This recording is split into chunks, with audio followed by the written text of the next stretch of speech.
Hey everyone, welcome back to my channel. Um, it's been a long time since I posted videos, but I hope to start posting them often again.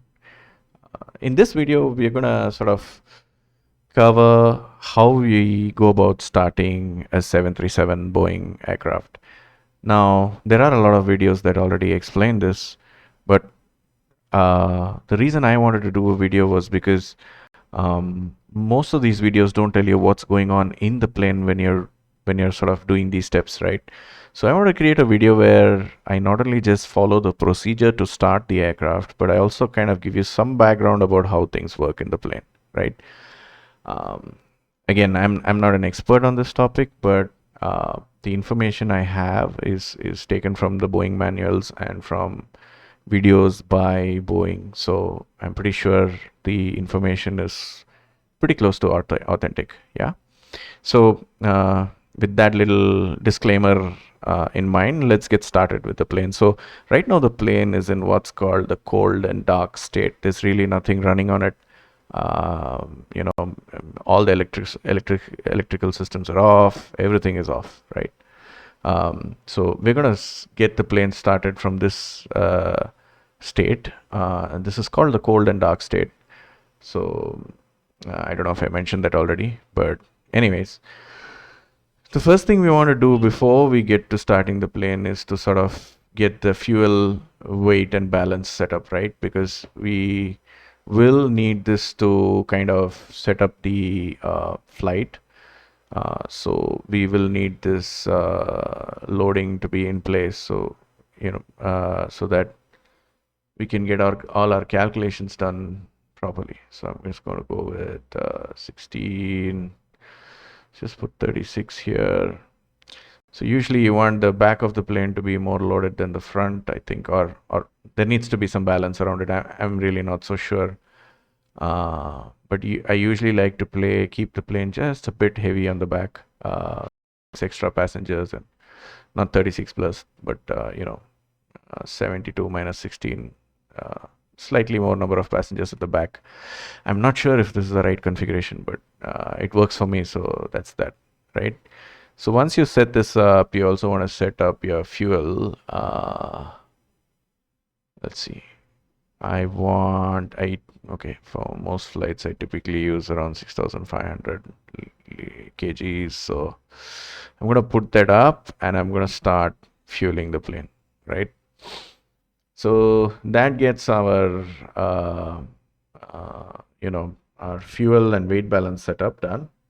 So this is extremely important step actually, because if you don't balance the plane properly, you're going to have funny characteristics while flying. Like the nose might lift when you're trying to take off and all kinds of stuff. So you want to make sure that there's good balance in the plane when you're flying. I remember seeing footage of a 747 crashing because once it took off, the cargo actually moved inside the plane, right? This is a famous one which you see on YouTube all the time. I think it's an incident that took place in a place called Bagram in Afghanistan. So, yep, weight and balance, make sure it's perfect. Yeah. Okay, that done. We're ready to get the electrical system started in the plane while the fueling is going on. So let's go for that. We'll turn on our battery.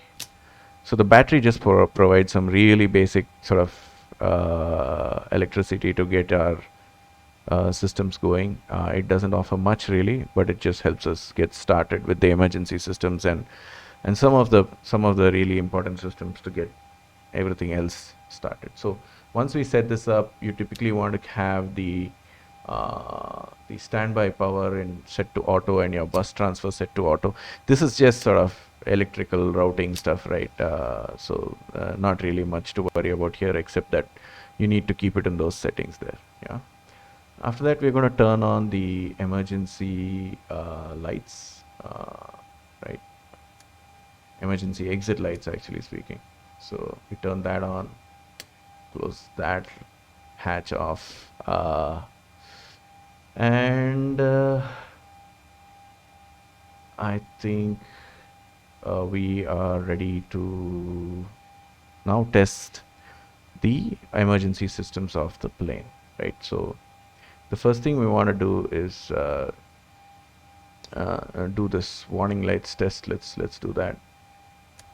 Okay, so now this turns on all the lights, so you can see that all the lights are working properly. You want to make sure, because I mean, just imagine that there's some system malfunctioning, but it's just that the warning light for that system is not working. I mean, you'd be in a pretty precarious situation. So it helps to kind of look through all of these lights to make sure that everything is working. Of course, this is a flight simulator, so chances are things are working. So yeah. But anyway, it's good to do this or practice this, I suppose.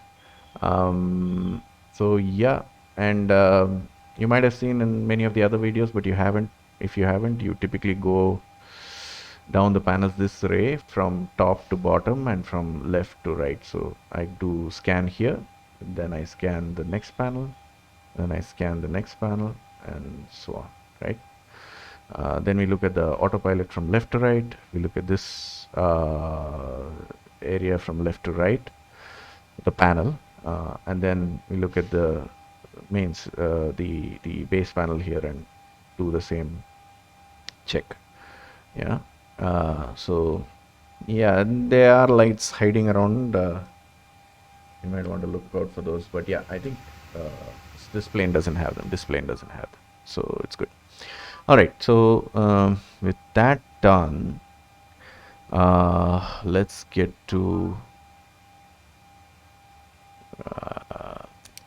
down to testing our fire extinguishers.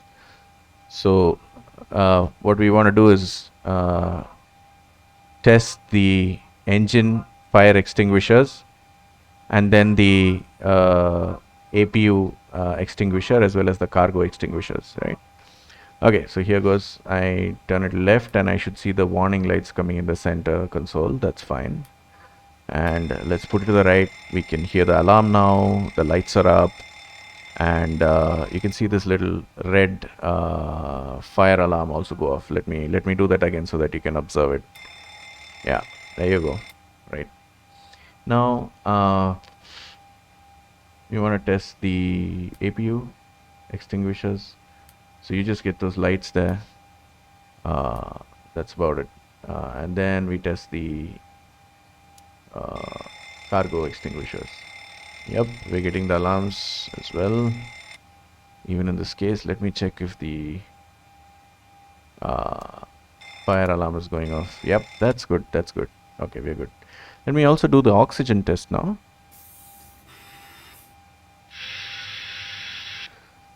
The reason I want to do the oxygen test is because if a fire catches up here, I want to make sure that I can breathe, right? That I'm not going to go unconscious because of the fumes in the cockpit, right? All right, so that's your basic check. And so once we do this, we're ready to get the rest of the aircraft powered up. Typically, you might have ground power at the airport you're parked. It's sort of a unit that connects to the plane and provides power for the plane, which you can use to start up some stuff, and then you eventually start what's called the APU. I'll talk about the APU in a bit, but I'm going to skip the ground power part because whether you have ground power or not, you're going to end up turning on the APU. So I'm going to go straight to turning on the APU, right? And just assume that ground power is not there. Yeah, it's a minor sort of set of steps if you have this, if you have the ground power. So I'm just going to leave it. Yeah. Let's go for the APU start. So the APU is sort of this auxiliary power unit, and believe it or not, it's actually a small little jet at the back of the plane. I didn't know this for a long while, and I was really surprised to learn this, but there's a small jet engine back here, right? You can see the nozzles here. And this is a small little jet engine. And the hot air that comes out of this engine is used to sort of get the main engine started. You need that hot air from this engine to drive a turbine starter motor in the jet engines to get it started. So that's a really cool thing. I didn't know about it. So we have to get the APU started first. By the way, the APU also provides sort of emergency power in case your jet engines go off or something like that. Just some basic controls, flight controls to navigate the plane. So yeah, that's another use for it. But your engines are not going to start if you don't have your APU on. That's the bottom line, really. Okay, so let's get the APU started, right? So I'm going to turn on the fuel line. The low pressure warning right now, which typically indicates that you've got less fuel, that's not going to go off because we're just running on battery power. So we will just go ahead and start the APU. This is the switch for the APU. You click it on and then you push it once more and hold it for 2 to 3 seconds until the engine temperature starts to rise. Yeah, so you watch this dial while I push this. Yeah, there we go, and it started moving. So yep, the engine temperature is rising. EGT is something you always monitor in a jet engine, because if it starts shooting off, then you'd better turn it off to prevent fire in the aircraft. So we're going to watch this. The most important thing is that the temperature has to stabilize at a certain point, right? That's the important thing. The rate at which the temperature rises should slowly go down, and it should stop. Yeah, it stopped and it's going back down now. Very soon we'll see this light come on. So this means that the APU is ready to supply power, and we can get the power going. And let me just show you what it sounds like when the APU is on. Yeah, so you can hear that high-pitched whine of the engine, and you can see the smoke coming off. Right, this is the APU running. Yeah, all right. So we've got our APU running now, and we are ready to get power going into it. So here we go. There goes the power, and now we have some decent power to play with. So we're going to start setting up a lot of the systems on the aircraft. One of the first things we want to do is set up the IRS, or our navigation system. It's important to get this going because, or rather, it's important to get this going first because it takes some time for the system to set up. So you don't want to be sitting around waiting for it to start up. So we start it up first and then start setting up the rest of our system. And this is a yaw damper. The yaw damper kind of prevents the plane from, or sort of smoothens out the yaw motion of the plane. And it also prevents certain dangerous effects while yawing, right? Now, the yaw damper requires the IRS to get started because it uses the accelerometers in the IRS to kind of figure out how to correct the plane. So now that the IRS is on, I'm going to get this going. IRS and navigation are the same thing. When I talk about IRS, I'm talking about the navigation systems of the plane. Yeah. Alright, so next we set up our navigation. The default should usually work. This is just like you have redundant navigation systems, and if you want to use one of them because the other is broken on both sides of your plane, on the left and the right side of your plane, then those are the kinds of things you want to set up here. It's usually fine as it is, so we're just going to leave it as it is. And now that we have our APU running, we can get all of our fuel supply going. You can see now that the low pressure warning is going away because there is fuel. Now, just to show you the fuel situation, we have it in our in the wing tanks, but I don't think we have it in this tank. So if I turn this on, you'll see that this low pressure warning doesn't go away. Yeah, see that? Right, that's because there's no fuel in those tanks. So this is one very important thing in the plane. You have to keep monitoring this to make sure that you're not having something wrong with your fuel, or that your fuel is running low. Yeah. Right. So there we go. So that's that. Okay. What else are we gonna set up? Oh my gosh, I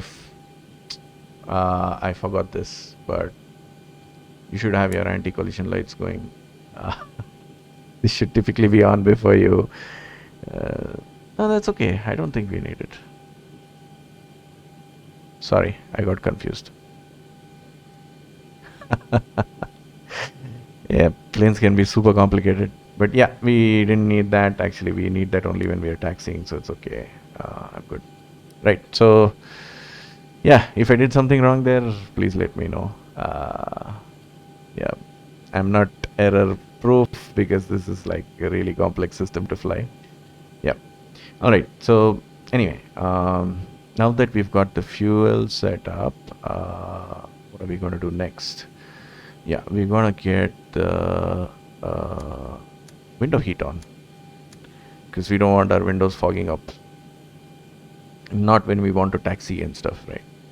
Okay, then I'm going to turn on our hydraulic systems. So the hydraulic systems pretty much control all your flight surfaces, like your ailerons and your rudder, and pretty much all the flight control happens through the hydraulics. It controls it controls a bunch of other stuff, but mainly this, right? So we need this for our flight controls, and yeah, we do need our seat belts set up on. Doesn't hurt to keep the seat belts on. Okay, and then let's set up our air conditioning. Let's do this. So we got trim air, and then I'm gonna route the APU. So these two knobs are for the engine bleed air, and this one is for the APU. You don't want both on typically. You want either of them on. So I'm gonna keep the APU on and keep the engines off because they're not running anyway. And yep. We can now get the air conditioner going. Right, you can hear the low hum of it. I don't know, I can. I'm not sure if you can.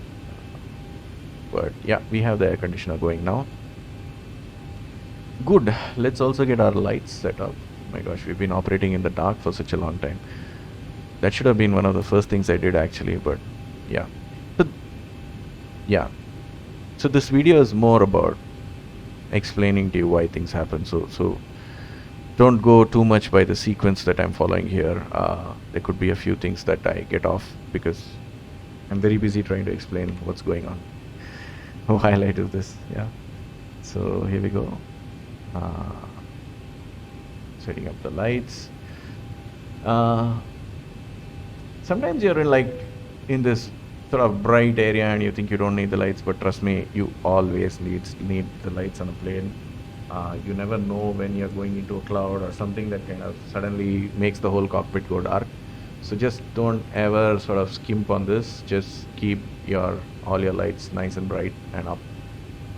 It's very important. One of the last things you want to be doing is fumbling for buttons in the dark, right? When you're flying the plane, that's just totally not worth it. So, yep. All right, so we've got our lights set up. I think we're actually good. So at this point, one of the things you would also start doing would be the FMC setup. I'm not going to go too much into this because this video is about starting the plane, but this is a fantastic time to get your FMC set up. You would put the position into the plane and sort of map your route out and everything. But I'm going to skip that part because because it's not really needed for this video. Yeah. All right, so let's assume that FMC setup got done and we're good. This is a sort of good time to sort of just go over your checklist before you get into starting the main engines and stuff, just to see that you haven't missed something. One of the funny things that happens with planes is that they've got a lot of settings, and sometimes just a single setting can prevent things from working properly. So it always helps to check what you're doing. As a general rule, it's good to do a checklist, before doing anything critical during any new phase of a flight, or when you're going to do something pretty serious like starting the engines, which is going to involve a lot of fuel and fire and stuff. So it's a good idea to kind of run your checklist before doing any of that. Of course, when you follow the procedures, there's always a set procedure for when you use the checklist, but as a general guideline, this is a good rule. Yeah, so I'm just going to go through this very quickly. Leg pre-flight. Next. Engine start. All right. Yes, that's fine. It's just telling us the checklist name. Weather flight plan and weight balance. Weather, flight plan, and weight balance. Yeah, we've done that. Flight plan is not part of this video, so that's fine. Parking brake. Parking brake. I didn't check it, but usually it's always set in the plane. Yeah, it's set. Yeah, you should have checked that earlier. Battery. Batteries on. Overhead lights. Overhead lights checked. Standby power. Standby power is checked, yes. Bus transfer and emergency lights. Bus transfer and emergency is checked. Ground power. Ground power. Yeah, we don't worry about that in this video. NAV setup. NAV setup is done. Cabin utility and passenger seat power. Cabin utility and passenger seat power. Yeah, okay. So that's these two little knobs here, but they're usually on in the plane, so I don't really look at it. But yeah, I should be looking at that one as well. Yeah. But that's why you have the checklist. You want to check things before you go ahead. Of course, a lot of these things, like for example, the utility and these are just sort of, what to say, stuff that just gets certain lights shown and things like that, which in my opinion is not as critical as, for example, testing that the fire extinguishers are working fine. But anyway, it's good to do the checklist and make sure everything is set up. Window heat. Window heat is there. Fuel. Fuel. Yeah, we've got fuel, yeah. Master caution. Master caution. Yeah, okay, it's working. Yes. Pilot, co-pilot, and pedestal lights. Yeah, this is another light Warning setup which you lights already test. did. Warning lights test is done. Fire warning and extinguisher test. Fire warning extinguisher is done. Oxygen test. Oxygen test is done. FMC CDU setup. FMC CDU setup is what we skipped. That's Baro fine. local. Baro local. This is a very important step. So the plane uses the barometer to decide what altitude it's at. So if you don't set this right, the plane might try to fly below the ground. So you want to make sure that you get your barometer pressure right. I'm going to leave it at 29.92 because I know that I've kind of set up my weather to be that way. But yeah, typically, when you set explain to real weather and stuff, it's going to show you different pressures, and it's good to kind of read the pressure from here and put it. I'm just going to confirm it for now, and that's fine. Yeah, that's good. Leg engine start. Next taxi. All right, it's time to start the engines. Okay, so at this point, what we want to do is set up our collision and do we need the strobe light? I think we do. You can turn on the logo light if you want to just make your plane look cool. Same for the wheel well. But I think it has some uses. I'm sure the wheel well is useful to examine the aircraft and stuff. So yeah. But anyway. Okay, so that's done, and then what we want to do is plan our pushback. Let me just go through the checklist to see if there's anything I need to worry about. APU start. APU start is done. APU bleed air. APU bleed air, yeah. Ground power off. Yes, ground power is off. External lights. External lights is what I just set up. Hydraulic pumps. Hydraulic pumps are on. Pushback. Pushback. So pushback, and pushback is around the time when we do the engine startup, right? So typically what you do is you've got like two engines on the plane, right? Now usually in the airport it's the left side that has a lot of equipment, and that's where you're boarding from and all that. So what we're going to do is push back the plane, which means it'll start moving back towards this line, and it would kind of get onto this line here. But while that happens, we want to start the engines. Now, since there's equipment here, we want to start this engine first and then start this engine. So this is called this is the left engine, right engine. This is called engine 1 and engine 2. So we're going to go with engine 2 first and then start engine 1. Yeah. All right. So let's do that. Okay, we're gonna have to get our pushback done first. So let's open up our pushback plugin and plan our pushback. Okay.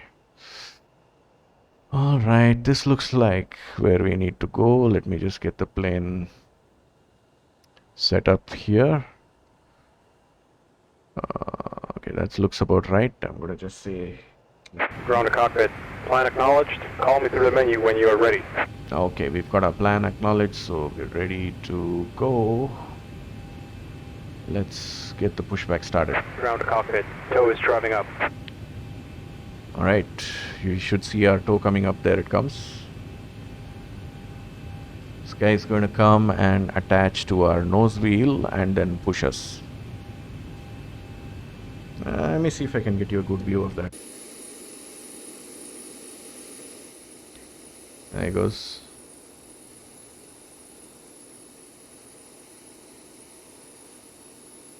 So first he's going to check that, you know, all of our doors and everything else is secure, and then he's going to walk us through the pushback process. Yeah.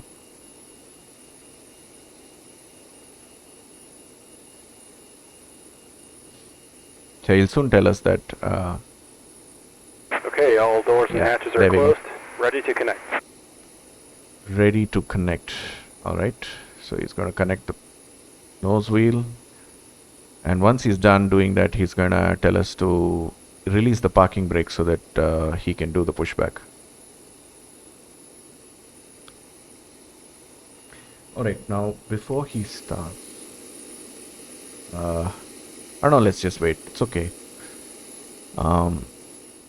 Typically, we want to get the engine started pretty quickly, but I'm going to just relax that norm because this is more of a tutorial video.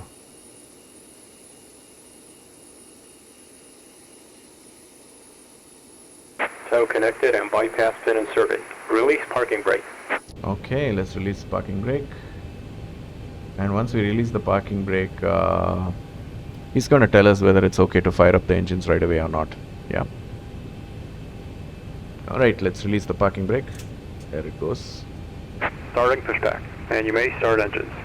All right, I may start engines. So that's our signal. Now the first thing we want to do before we start our engines is really we want to turn off the air conditioning because we want all the APU air to go to the engine to start the engine, right? There's a turbine starter motor there, and we need all the hot air going there to get the engine started. So let's turn off the AC. You might have noticed this in flights when you actually do a pushback, when the plane is being pushed back from the parking position, you would hear the air conditioning go off. Look for it the next time you fly. I really find it interesting to kind of map what I do here to actual flights. It's really fun. Yeah, anyway, let's get started with the procedure. It's pretty simple. We just have to turn on this switch to ignition, and then it's gonna spool up the engine, and then at some point we'll engage the starters, and that should get the engine going. Yeah. All right. So let's do that. So we first move this to English 2 okay, start. there we go. Start engine 2. Now what we want to do first is monitor Engine 2 N2. timing. Start valve open N2 rising. Right, we want to monitor N2, and then you want to look at the any warning. You want to look for any warnings here, right? N2. 25% N2. All right, N2 is what powers the systems of the plane. It's a low pressure turbine. But anyway, we've hit 25 on the N2. That's the point where we engage the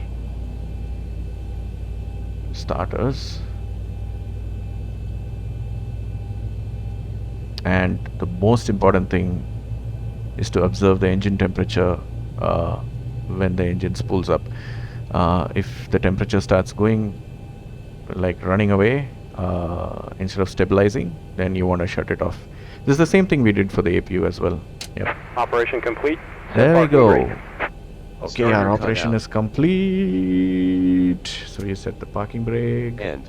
Disconnecting tow. Stand by. End completed. A lot of things happening, but meanwhile the engine has finished starting up, so there are no warnings here, as you can see, and the ignition switch is sort of gone back to the auto state. Okay, time to start the left engine.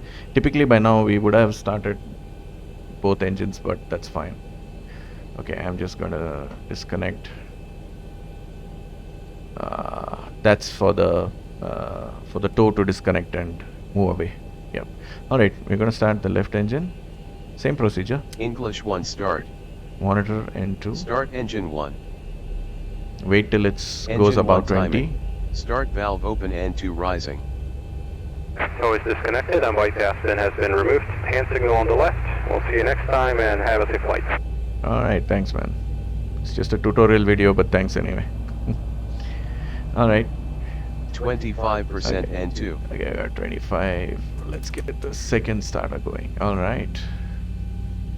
EGT. The all-important EGT. There's some funny terminology among the pilots about this monitoring EGT. It's sort of your, whatever, the salary, the task that's related to your salary. You're going to lose it if you don't monitor this. So anyway, yeah, I think the pilots would know.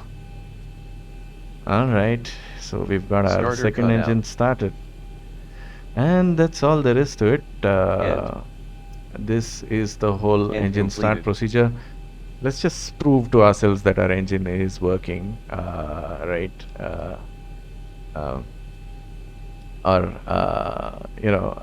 Just so you know that I've actually started the engines.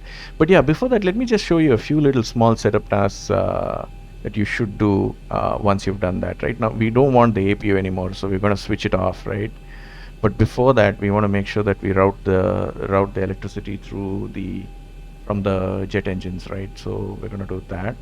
So there we go, right? So now we're good to turn off the APU, so we'll turn that off. And the next thing you want to do is turn on your engine bleed air and turn on your air conditioning, so your passengers are comfortable, right? All right, that's pretty much the entire setup. Let's just rev the engines once. It's not something you should do on a plane, but I just want to do it for fun. So you can see that our APU is off now. There's no exhaust coming from it. Oh, finally there is some exhaust coming from it.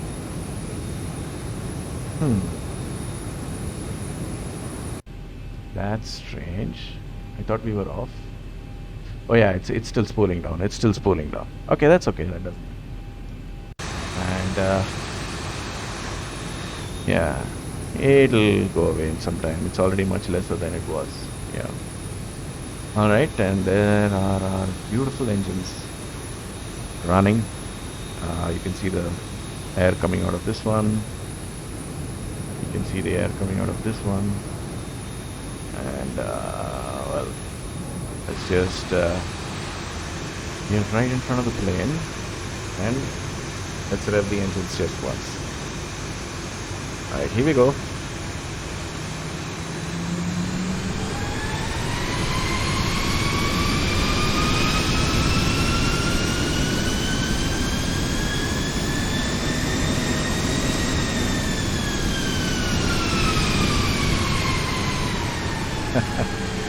I always love that song. That's it. That's all there is to starting a plane. It's quite a bit, but once you know how it works,